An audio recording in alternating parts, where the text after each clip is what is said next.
Assalamualaikum, halo adik-adik. Berjumpa lagi bersama kakak Hulul Aisyah dari Universitas Tanjung Pura. Nah, pada kesempatan kali ini kakak akan memberikan sebuah video pembelajaran untuk kelas 5 SD atau MI, di mana kita akan membahas tema 2, subtema 1, pembelajaran 4. Nah, pada kegiatan kali ini kita akan membahas 3 muatan materi pembelajaran.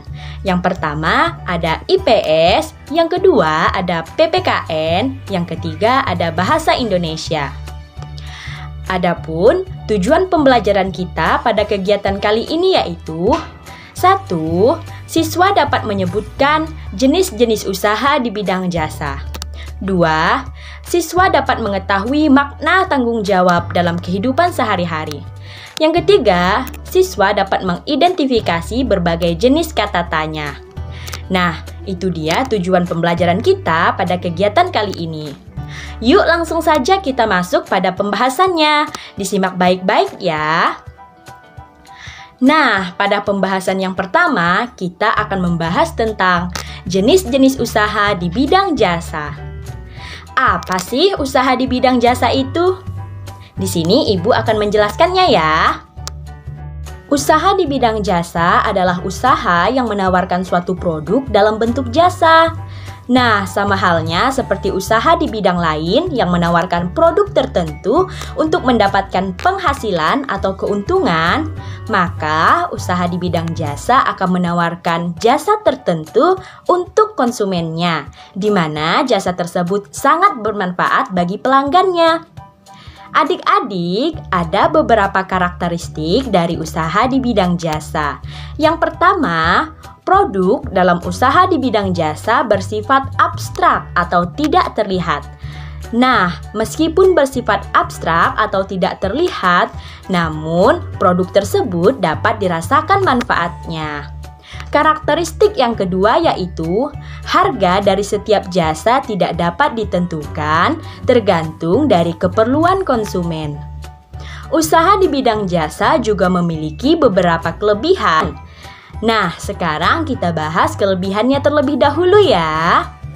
Kelebihan yang pertama yaitu usaha di bidang jasa tidak memerlukan tempat untuk display produk, sehingga kita tidak perlu repot-repot menyewa tempat. Yang kedua, kelebihan dari usaha di bidang jasa yaitu pada usaha jasa tertentu tidak memerlukan karyawan yang terlalu banyak. Nah, sekarang kita bahas pada kekurangan usaha di bidang jasa. Yang pertama, untuk mempromosikan produk, usaha jasa memerlukan testimoni langsung dari pelanggan karena mereka tidak mempunyai produk tertentu untuk dipromosikan. Kekurangan yang kedua dari usaha di bidang jasa yaitu jika ada pelanggan atau konsumen yang komplain, maka produk tidak dapat lagi dikembalikan. Adik-adik, di sekitar kita ada banyak sekali usaha di bidang jasa. Misalnya seperti dokter, guru, tukang jahit, tukang bangunan, dan lain sebagainya. Itu adalah contoh dari usaha atau pekerjaan di bidang jasa.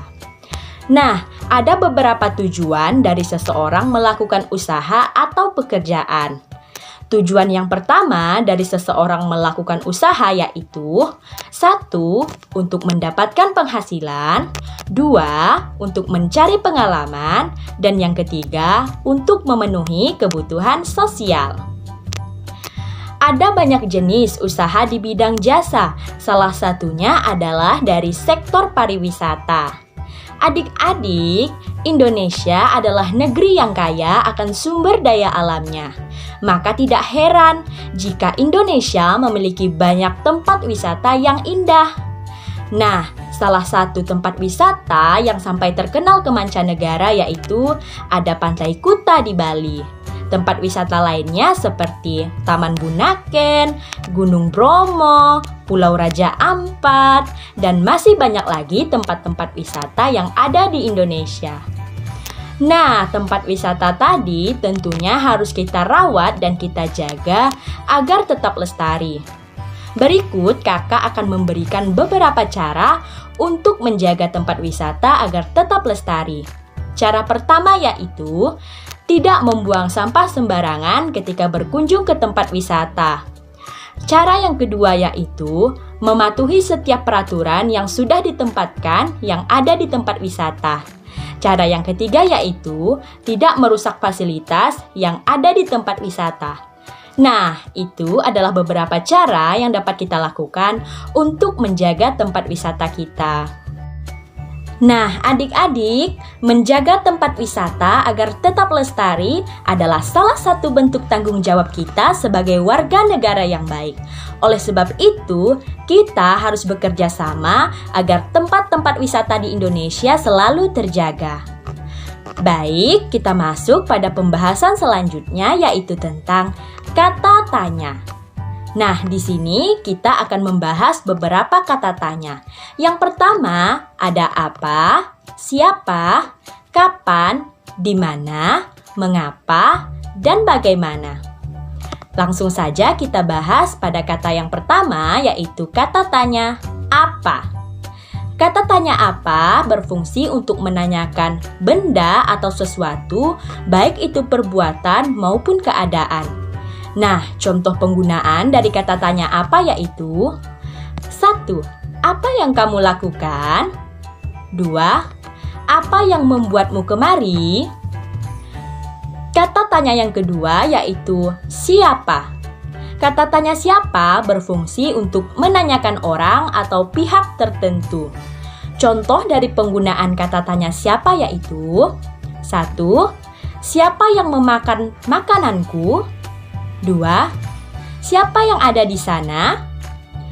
Kata tanya yang ketiga adalah kata tanya kapan yang berfungsi untuk menanyakan waktu. Contohnya, kapan kamu tiba? Kapan kamu akan pergi ke Manado? Kata tanya yang keempat adalah mengapa yang berfungsi untuk menanyakan sebab akibat. Contohnya, mengapa kamu menangis? Yang kedua, mengapa kamu tidak mengerjakan soal ulangan? Kata tanya yang selanjutnya adalah bagaimana yang menanyakan alasan kejadian sesuatu. Nah, contoh dari penggunaan kata tanya bagaimana yaitu bagaimana mengerjakan soal ini? Bagaimana kamu bisa tiba di sana?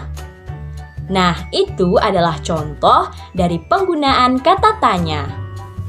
Nah, adik-adik, demikianlah video pembelajaran dari Kakak Hurul Aisyah. Sampai jumpa di pembelajaran berikutnya. Tetap semangat belajar dan jangan lupa jaga kesehatan ya. Assalamualaikum warahmatullahi wabarakatuh. Dadah adik-adik.